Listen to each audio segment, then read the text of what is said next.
ನೋಡಿ ಸರ್, ಫುಟ್ಪಾತ್ಗೆ ಬಡವರಿಗೆ ನಿಮಗೆ ಕಷ್ಟ ಆಗ್ತಾಯಿದೆ ಅಂತ ನೀವು ಹೇಳ್ತೀರಾ. ಅಲ್ಲಾಗ ಏನು ಹೇಳ್ತೀರಾ, ಏನು ಸರ್ ನೀವು ಸಚಿವರು ಏನು ಮಾಡ್ತಾಯಿದ್ದೀರಾ, ಎಲ್ಲ ಹಾಕೊಂಡು ವ್ಯಾಪಾರ ಮಾಡ್ತಾಯಿದ್ದಾರೆ ಅಂತಾರೆ. ಅವಾಗ ಏನು ಮಾಡ್ಬೇಕು ನಾವು? ಅವ್ರು ಬಂದು ನಮ್ಮನ್ನು ನೋಡ್ತಾರೆ, ನೀವು ಬಂದು ನಮ್ಮನ್ನು ನೋಡ್ತೀರ. ಹಂಗೆ ಆಗೋದು ಕತೆ. ಯಾರ ಹತ್ರ ಏನು ಮಾತಾಡಬೇಡ, ಬಿಟ್ಟರೆ ಆಗೋದು, ಬಿಟ್ಟಿದ್ರೆ ಅವಾಗ ನಮ್ಮದು ತವ್ರ ಮನೆ ಇದೆ, ಗಂಡು ಮನೆ ಇದೆ, ಹುಟ್ಟಿದ ಮನೆ ಇದೆ, ಜೀವನನೇ ಇಲ್ಲಿ. ಏನು ಮಾಡೋಕ್ಕಾಗಲ್ಲ.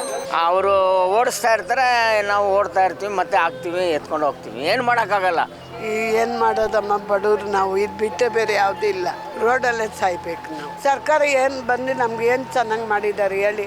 ಯಾವ್ದು ಸರ್ಕಾರ ಬಂದ್ರೂ ಇದೇ ಥರ ಮಾಡ್ತಾರೆ. ರೋಡಲ್ಲಿ ನೀವು ಇಕ್ಕಬೇಡ್ದಾನೆ ಎಲ್ಲ ಬೆಳಗೆಲ್ಲ ಏರ್ ಕಟ್ಟಿದ್ದೀವಿ ನಾವು. ಎಲ್ಲ ಐಟಮ್ ಎತ್ತಿಗೆ ಓಡ್ಕೊಂಡು ಹೋಗಿದ್ದೀವಿ, ಬಾಚ್ಕೊಂಡು ಹೋಗ್ಬಿಡ್ತಾರೆ ಅಂದ್ಬಿಟ್ಟು ನಮಗೆ ತುಂಬ ತೊಂದರೆ ಕೊಡ್ತಾರೆ. ಮಕ್ಕಳಿಗೆಲ್ಲ ಮದುವೆ ಆಗೋಯ್ತು, ನಮ್ಗೆ ಇವಾಗ ನೋಡೋರು ಯಾರು? ಅವ್ರ ಮಕ್ಕಳನ್ನ ಓದಿಸ್ಕೊಂಡು ಅವ್ರು ಸಾಕೋದೇ ಅವ್ರ ಕಷ್ಟ ಆಗಿದೆ. ನಮಗೆ ಮಾತ್ರೆಗಳು ಕಾಯಿಲೆಗಳಿದೆ, 108 ಕಾಯಿಲೆ, ಅದನ್ನು ತೋಡಿಸ್ಕೊಬೇಕು. ಇದನ್ನು ಎತ್ತಿಸ್ಬಿಟ್ರೆ ನಾವೆಲ್ಲೋಗೋಣ.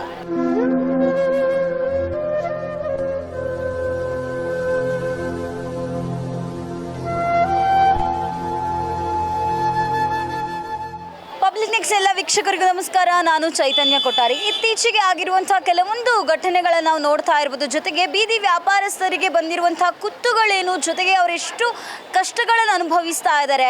ಫುಟ್ಪಾತ್ ಇಲ್ಲದೆ ಜನರು ನಡೀಲಿಕ್ಕೆ ಎಷ್ಟು ಕಷ್ಟಪಡ್ತಾ ಇದ್ದಾರೆ. ಎರಡು ಕಡೆಗಳಲ್ಲೂ ಸಮಸಮವಾಗಿದೆ. ಅತ್ತ ಬೀದಿ ವ್ಯಾಪಾರಸ್ಥರ ವ್ಯಾಪಾರಕ್ಕೂ ಕೂಡ ಕುತ್ತು ಬಂದಿದೆ, ಇತ್ತೆ ನಡೀಲಿಕ್ಕಾಗದೆ ಜನರುಗಳಿಗೂ ಕೂಡ ಸಮಸ್ಯೆ ಆಗಿದೆ.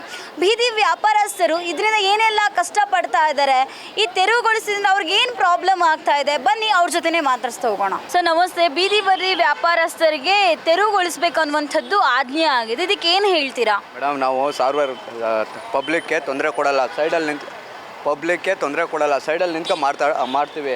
ಪಬ್ಲಿಕ್ಕು ತಿರುಗಾಡ್ತಾರೆ, ಅವರು ರೋಡಲ್ಲಿ ತಿರುಗಾಡೋದು, ವೆಹಿಕಲ್ಗಳು ರೋಡಲ್ಲಿ ತಿರುಗಾಡೋದು. ಈ ಕಾಂಗ್ರೆಸ್ ಸರ್ಕಾರ ಬಂದೇ ಇದಾಯ್ತಿರೋದು. ಈ ಯಡಿಯೂರಪ್ಪನ ಸರ್ಕಾರ ಇತ್ತು, ಈ ಥರ ತೊಂದರೆ ಆಗಲಿಲ್ಲ. JDS ಇತ್ತು, ತೊಂದರೆ ಆಗಲಿಲ್ಲ. ಕಾಂಗ್ರೆಸ್ಸಲ್ಲಿ ದುಡ್ಡಿಲ್ಲ, ಎಲ್ಲ ಫ್ರೀ ಅಂತ ಕೊಟ್ಟು ಕ್ವಾರ್ಟ್ರು ಹಿಮಾಲ್ಗೆಲ್ಲ ಏರ್ಸ್ಬಿಟ್ರು.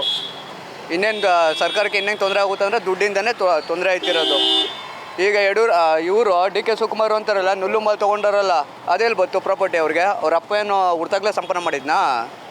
ಎಲ್ಲ ಕಂಡವ್ರು ದುಡ್ಡು ಹಾಕೊಂಡೆ ತೊಗೊಂಡಿರೋದು. ಅದು ಬಡವರಾಗೇ ಇದ್ದಾರೆ, ಶ್ರೀಮಂತರು ಆಗೇ ಇದ್ದಾರೆ. ಫಸ್ಟು ಜನಗಳು ಸರಿ ಇಲ್ಲ, ಜನ ಚೇಂಜ್ ಆಗಬೇಕು ಅಷ್ಟೇ. ಬೀದಿ ವ್ಯಾಪಾರಸ್ಥರಿಗೆ ತೆರವುಗೊಳಿಸ್ಬೇಕು ಅನ್ನುವಂಥದ್ದನ್ನು ನಾವು ಇವಾಗ ಇತ್ತೀಚೆಗೆ ಆಗಿರುವಂಥದ್ದು. ಯಾಕಂತ ಹೇಳಿದ್ರೆ ಎಲ್ರಿಗೂ ಕೂಡ ಸಂವಿಧಾನದ ಹಕ್ಕಿ ಇದೆ, ರೋಡಲ್ಲಿ ನಡಿಬೇಕು, ಅದೇ ನಮಗೆ ಹಕ್ಕಿಲ್ಲ ಅನ್ನುವಂಥದ್ದು ಮಾತು ಕೂಡ ಬರ್ತಾ ಇದೆ. ಬೀದಿ ವ್ಯಾಪಾರಸ್ಥರಾಗಿ ನೀವು ಇದಕ್ಕೆ ಏನು ಹೇಳ್ತೀರಾ? ನಮಗೆ ಒಂದೇ ಒಂದು ಮಂಕ್ರಿ ಜಾಗ ಬಿಟ್ಟರೆ ನಮ್ಮ ಪಾಡಿಗೆ ನಾವು ವ್ಯಾಪಾರ ಮಾಡ್ತೀವಿ ಮೇಡಮ್.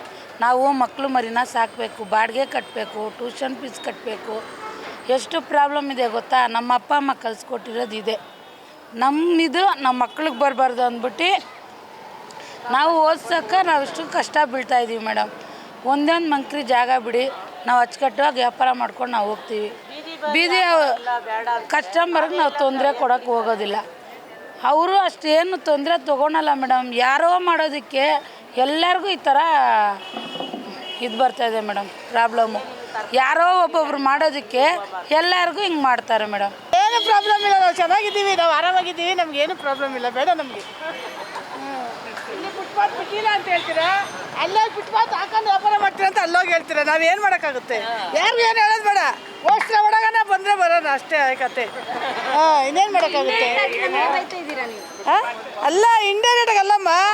ನೋಡಿ ಸರ್, ಫುಟ್ಪಾತ್ಗೆ ಬಡವರಿಗೆ ನಿಮಗೆ ಕಷ್ಟ ಆಗ್ತಾಯಿದೆ ಅಂತ ನೀವು ಹೇಳ್ತೀರಾ. ಅಲ್ಲಾಗ ಏನು ಹೇಳ್ತೀರಾ, ಏನು ಸರ್ ನೀವು ಸಚಿವರು ಏನು ಮಾಡ್ತಾಯಿದ್ದೀರಾ, ಎಲ್ಲ ಹಾಕೊಂಡು ವ್ಯಾಪಾರ ಮಾಡ್ತಾಯಿದ್ದಾರೆ ಅಂತಾರೆ. ಅವಾಗ ಏನು ಮಾಡ್ಬೇಕು ನಾವು? ಅವ್ರು ಬಂದು ನಮ್ಮನ್ನು ನೋಡ್ತಾರೆ, ನೀವು ಬಂದು ನಮ್ಮನ್ನು ನೋಡ್ತೀರ. ಹಂಗೆ ಆಗೋದು ಕತೆ. ಯಾರ ಹತ್ರ ಏನು ಮಾತಾಡಬೇಡ, ಬಿಟ್ಟರೆ ಆಗೋದು, ಬಿಟ್ಟಿದ್ರೆ ಅವಾಗ ನಮ್ಮದು ತವ್ರ ಮನೆ ಇದೆ, ಗಂಡು ಮನೆ ಇದೆ, ಹುಟ್ಟಿದ ಮನೆ ಇದೆ, ಜೀವನನೇ ಇಲ್ಲಿ. ಏನು ಮಾಡೋಕ್ಕಾಗಲ್ಲ. ನಮ್ಮ ಹತ್ರ ನಮ್ಮ ಪರವಾಗಿ ಯಾರೂ ಇಲ್ಲ, ಜನ ಓಟ್ ಹಾಕ್ಸ್ಕೊಂಡೇ ಇಲ್ಲ. ಇನ್ನು ನೀವು ಬರ್ತೀರಾ ನಮಗೆ ಒಳ್ಳೇದು ಮಾಡೋಕ್ಕೆ? ಬೆಳಗ್ಗೆ ಓಟ್ ಹಾಕಿ ಅಮ್ಮ ದೇವರೇ ಅಂತಾರೆ, ಓಟ್ ಹಾಕಿದ್ಮೇಲೆ ಓಡಿಸ್ತಾರೆ, ರೋಡ್ಗೆ ಹೋಗ್ರಿ ಅಂತಾರೆ. ಅಷ್ಟೇ ಜೀವನ. ಅವ್ರಿಗೇನು ಹೊಟ್ಟೆ ತುಂಬಿರೋರು ಹೇಳ್ಬಿಡ್ತಾರೆ, ಆಜ್ಞೆ ಮಾಡಿಬಿಡ್ತಾರೆ. ಯಾರು ಅಂಗಡಿಗಳು ಹಾಕ್ಬೇಡಿ, ಅದು ಮಾಡಿ ಇಡಬೇಡಿ ಅಂತ. ಯಾರಿಗಿನ ಜನಕ್ಕೇನು ತೊಂದರೆ ಆಗ್ತಾಯಿಲ್ಲ, ಅವ್ರ ಪಾಡಿಗೆ ಅವ್ರು ಹೋಗ್ತಾರೆ, ಜನ ಪಾಡಿಗೆ ವ್ಯಾಪಾರ ಮಾಡ್ಕೊಂಡಿದ್ದಾರೆ ಎಲ್ಲರನ್ನ. ಸುಮ್ಮನೆ ಅವ್ರಿಗೆ ಹೊಟ್ಟೆ ತುಂಬಿರೋರು ಹೇಳ್ತಾರೆ. ಸಾವಿನ ಸಂಖ್ಯೆ ಕೂಡ ದಿನದಿಂದ ದಿನಕ್ಕೆ ಹೆಚ್ಚಾಗ್ತಾ ಇರುವಂಥ ಕಾರಣದಿಂದಾಗಿ ನೋಡಿದ್ರೆ ಯಾವುದೇ ರೀತಿ ಸಾವುಗಳು ಆಗಿಲ್ಲಮ್ಮ ಇಲ್ಲಿ. ಯಾವುದೇ ರೀತಿ ಯಾರಿಗೇನು ತೊಂದರೆ ಆಗಿಲ್ಲ ಇಲ್ಲಿ. ಫುಟ್ಪಾತ್ ಅಲ್ಲಿ ಯಾವುದೇ ಅಂಗಡಿಗಳಿದ್ರು ನಿಮಗೆ ಸಮಸ್ಯೆ ಆಗಲ್ಲ? ಸಮಸ್ಯೆ ಏನಾಗಿಲ್ಲ. ಪ್ರಾಬ್ಲಮ್ ತುಂಬಾ ಆಗ್ತಿದೆ ಮೇಡಮ್. ಇಲ್ಲಿ ಎಲ್ಲಿವರೆಗೂ ಸುಮ್ಮನೆ ಏನು ಮಾಡೋಕ್ಕೂ ಆಗ್ತಾ ಇಲ್ಲ. ಇಲ್ಲಿ ಬಡವ್ರ ಬರಿಗೆಲ್ಲ ಇಲ್ಲಿಂದ ಬಂದು ವ್ಯಾಪಾರ ಮಾಡೋಕ್ಕೆ ಬಂದವ್ರೆ. ಏಕದಮ್ ಎಲ್ಲ ಸಲ ಎತ್ತಿಸ್ಬಿಟ್ರೆ ಏನೂ ಸಿಗಲ್ಲ ಮೇಡಮ್ ಅಲ್ಲಿ. ನೀವು ಹೇಳಿ ಮಕ್ಳು ಮರಿ ಎಲ್ಲ ಪ್ರಾಬ್ಲಮ್ ನಿಮ್ಮದೇ ಒಂದು ಕಮ್ಯುನಿಟಿ ಅಂತ ಇರುತ್ತೆ ಅಲ್ವಾ, ಸೊ ಅಲ್ಲಿ ನಿಮ್ಮ ಒಂದು ಸಂಘದಲ್ಲಿ ನಮಗೆ ಅಂದರೆ ಅಷ್ಟು ಗೊತ್ತಿಲ್ಲ ಮೇಡಮ್. ಯಾಕಂದ್ರೆ ನಾವು ಇಲ್ಲಿಂದನೇ ಬಂದು ಇವಾಗ ಒಂದು 3-4 ತಿಂಗಳಾಗಿತ್ತು ಸೇರ್ಕೊಂಡು ಅಷ್ಟೇ. ಕಷ್ಟ ಆಗ್ತಿದೆ, ಹೊಟ್ಟೆ ಮೇಲೆ ಹೊಡಿತಾರೆ, ಏನು ಮಾಡೋಣ ಹೇಳಿ. ಅದಕ್ಕೆ ಏನೋ ಒಂದು ಮಾಡಬೇಕಲ್ಲ ಮೇಡಮ್, ಊಟಕ್ಕೋಸ್ಕರ ಏನಾದ್ರು ಒಂದು ಮಾಡಬೇಕು. ಏನೋ ಒಂದು ಸ್ವಲ್ಪ ಏನೋ ಏನು ಮಾಡೋಣ ಅಂದರೆ ಬಿಡಬೇಕು ಅಷ್ಟೇ. ಇವಾಗ ಬೆಂಗಳೂರನ್ನೇ ಬಿಡ್ಬೇಕಾಯ್ತದೆ. ಊರು ಬಿಟ್ಟು ಹೋಗ್ತೀರಾ? ಅಲ್ಲಿಂದ ಬಂದು ಇಲ್ಲಿ ಬಂದ್ವಿ, ಈಗ ಇಲ್ಲಿಂದ ಪುನಃ ಇಲ್ಲಿ ಓದುತ್ತವ್ರೆ. ಈಗ ನಾವೆಲ್ಲ ಹೋಗ್ಬೇಕಾಯ್ತದೆ ಈಗ ಅಷ್ಟೇ. ಅದೇ ಹಿಂಸೆ ಆಗಿದೆ ಮೇಡಮ್. ಮನೆ ಬಾಡಿಗೆಗಳ್ತಾವು ಈಗೆಲ್ಲ ಬಂದು ಅಡ್ವಾನ್ಸು ಬಾಡಿಗೆ ಎಲ್ಲನೂ ಕಟ್ಕೊಂಡು ಹೋಗ್ತಾಯಿದ್ವಿ. ಎಲ್ಲೋ ಚೆನ್ನಾಗಿತ್ತೆ ನಿಮಗೆ? ಪರವಾಗಿಲ್ಲ ಮೇಡಮ್. ಏನು ದಿನಕ್ಕೊಂದು 500,000 ಮಾಡ್ಕೊತಾ ಇದ್ವಿ. ಅದರಲ್ಲೂ ಈಗ ಅದಕ್ಕೂ ಇಲ್ಲ. ಊಟ ತಿಂಡಿಗೆ ಎಷ್ಟೋ ಪ್ರಾಬ್ಲಮ್ ಈಗ. ಬಂದು 3 ತಿಂಗಳಿಗೇ ಬಂದು 3 ಲೋಕ ತೋರಿಸ್ತಾವ್ರೆ. ಈಗ ಏನೂ ಮಾಡೋಕ್ಕಾಗಲ್ಲ ಮೇಡಮ್. ಗಾಂಧಿ ಬಜಾರಲ್ಲಿ ಅವ್ರಿಗೊಂದು ಲೈನು ಪಟ್ಟಿ ಹಾಕಿದ್ರು, ಅಂಗಡಿಯವ್ರಿಗೊಂದು ಲೈನ್ ಪಟ್ಟಿ ಹಾಕಿದ್ರು. ಇಲ್ಲೂ ಅದೇ ಥರ ಇಲ್ಲಿ ಪಟ್ಟಿ ಹಾಕಿದ್ರೆ ಆಯ್ತಪ್ಪ, ಚಿಕ್ಕದಾಗಿ ಹಾಕ್ಕೊಂಡು ಜೀವನ ಮಾಡಿ. ಯಾಕೆಂದರೆ ಬಡವರುಗಳು ಎಲ್ಲಿ ಹೋಗ್ತಾರೆ? ಅವ್ರು ಮಾಡಿದ್ದಾರೆ, ಅವರು ನಾವೇನು ಮಾಡೋಂಗಿಲ್ಲ. ಅವ್ರ ರೂಲ್ ಅವ್ರು ಮಾಡಿದ್ರು. ಏನಾಗಿ ಮಾಡಿದ್ರು ಅಂತ ಹೇಳಿದ್ರೆ, ಫುಟ್ಪಾತಲ್ಲಿ ಅದೆಷ್ಟೋ ಜನ ಸತ್ತು ಸಾವಿನ ಸಂಖ್ಯೆ ದಿನದಿಂದ ದಿನಕ್ಕೆ ಜಾಸ್ತಿ ಆಗ್ತಾ ಇದೆ. ಸುಪ್ರೀಂ ಕೋರ್ಟ್ ನಮಗೂ ಕೂಡ ಫಂಡಮೆಂಟಲ್ ರೈಟ್ಸ್ ಬೇಕು, ನಡೆಯುವ ಹಕ್ಕು ಎಲ್ರಿಗೂ ಇದೆ ಅನ್ನುವಂಥ ಕಾರಣದಿಂದ ಏನು ಒಪ್ಕೊಂಡಮ್ಮ, ಅವ್ರಿಗೂ ನಡೆಯೋದಕ್ಕೆ ಬೇಕು ಜಾಗ, ಇವರು ಬದುಕೋದಕ್ಕೆ ಜಾಗ ಬೇಕು. ಏನು ಮಾಡ್ತೀರಾ? ಅದಕ್ಕೇನಾದರೂ ಸೋರ್ಸ್ ಮಾಡಬೇಕು. ಇವರು ಏನಾದರೂ ಮಾಡಿದ್ರೆ ಆರಾಮಾಗಿರ್ತಾರೆ. ಏನು ಏನು ಮಾಡೋಕ್ಕಾಗಲ್ಲ. ಅವರು ಓಡಿಸ್ತಾ ಇರ್ತಾರೆ, ನಾವು ಓಡ್ತಾ ಇರ್ತೀವಿ, ಮತ್ತೆ ಹಾಕ್ತೀವಿ, ಎತ್ಕೊಂಡು ಹೋಗ್ತೀವಿ. ಏನು ಮಾಡೋಕ್ಕಾಗಲ್ಲ. ಇವಾಗ ಬೇರೆ ಕಡೆ ಜಾಗ ಇಲ್ಲ, ಬೇರೆ ಕಡೆ ಜಾಗ ಇದ್ದರೆ ಹೋಗ್ತಾಯಿದ್ರು ಎಲ್ಲರೂ ಅಲ್ವಾ. ಇವಾಗ ಹೆದರಿಕೆಯಲ್ಲೇ ಬದುಕುವಂಥ ಪರಿಸ್ಥಿತಿ ಆಗಿದೆ. ಎಲ್ಲರೂ ಹೆದರಲೇಬೇಕು. ಯಾರಾದ್ರೂ ಪ್ರತಿಯೊಬ್ಬರು ಹೆದರಲೇಬೇಕು. ಅವ್ರು ಮಾತ್ರೇನು, ನಾವು ಮಾತ್ರೇನು. ಫುಟ್ಪಾತ್ ಅನುಕೂಲ, ಪಾದಚಾರಿಗಳಿಗೆ ಅನುಕೂಲ ಆಗುತ್ತೆ. ಅದು ಬಿಟ್ಬಿಟ್ಟು ಇಲ್ಲಿ ಬೀದಿ ಬದಿ ಮಾಡೋರು ಒಬ್ಬೊಬ್ಬರು 2-3 ಅಂಗಡಿ ಇಟ್ಕೊಂಡಿದ್ದಾರೆ. ಸ್ಕೂಟ್ರುಗಳಿದೆ. ಮಧ್ಯಮ ವರ್ಗದವ್ರಿಗೆ ತೊಂದರೆ, ಕೆಳಗೆ ವರ್ಗದವ್ರಿಗೆ ತೊಂದರೆ ಇಲ್ಲ. 3 ಅಂಗಡಿ ಇಟ್ಕೊಂಡು 4 ಅಂಗಡಿ ತಮಿಳ್ನಾಡಿಂದ ಬಂದು ವ್ಯಾಪಾರ ಮಾಡೋರು ಇದ್ದಾರೆ. ಅವ್ರ ಚರಿತ್ರೆ ಇಟ್ಕೊಳ್ಳಿ, ಅಡ್ರೆಸ್ ಇಟ್ಕೊಳ್ಳಿ, ಎಲ್ಲರನ್ನೂ ಏನು ನೋಡಿ, ID ತಗೊಂಡು ನೋಡಿ ಯಾರ್ಯಾರು ಹೆಂಗಿದ್ದಾರೆ. ಇಲ್ಲಿರೋ ಮಲ್ಲೇಶ್ವರ ಏರಿದವರಲ್ಲ, ಯಾವ್ಯಾವ ಏರಿಯಾದಿಂದನೂ ಬಂದು ವ್ಯಾಪಾರ ಮಾಡ್ತಾಯಿದ್ದಾರೆ. ಇಲ್ಲಿ ಇರೋರಿಗೆ ಬಡವರಲ್ಲ ಇವರು, ಸುಮ್ಮನೆ ಅವತ್ತಿಗೆ ಅಂತ ಹೇಳ್ತಾರೆ. ಇವರೆಲ್ಲ ಬಂದು ಯಾರು ಇಷ್ಟು ವರ್ಷ ನಡೀತಾ ಇಲ್ವೋ, ಸರ್ಕಾರ ಆಗಲಿ ಕಾರ್ಪೊರೇಷನು ಎಲ್ಲ ಬಿಟ್ಕೊಂಡು ಪೊಲೀಸವರು ದುಡ್ಡು ಇಸ್ಕೊಳ್ಳೋದು, ಬಿಡೋದು, 1 ವಾರ 1 ತಿಂಗಳು ಬಿಡೋದು, ತಿರ್ಗಾ ದುಡ್ಡು ಕೊಟ್ಟಿಲ್ಲ ಅಂದರೆ ದುಡ್ಡು ಇಸ್ಕೊಳ್ಳೋದು, ಈ ಥರ ಮಾಡ್ತಾಯಿದ್ದಾರೆ ಪೊಲೀಸರಾಗಲಿ ಕಾರ್ಪೊರೇಷನವರಾಗಲಿ.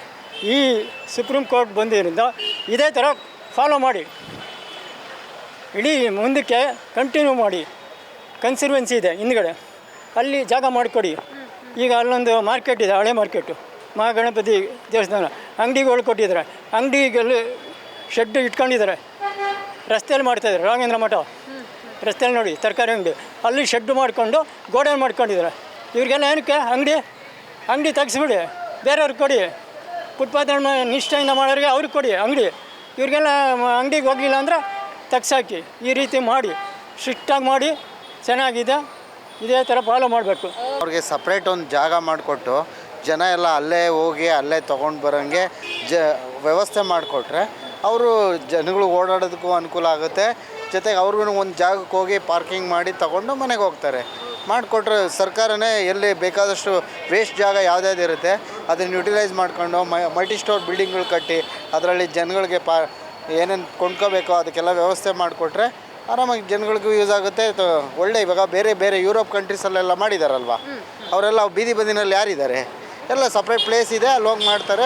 ನಮ್ಮಲ್ಲೂ ಆ ಇಚ್ಛಾಶಕ್ತಿ ಬೇಕಷ್ಟೇ.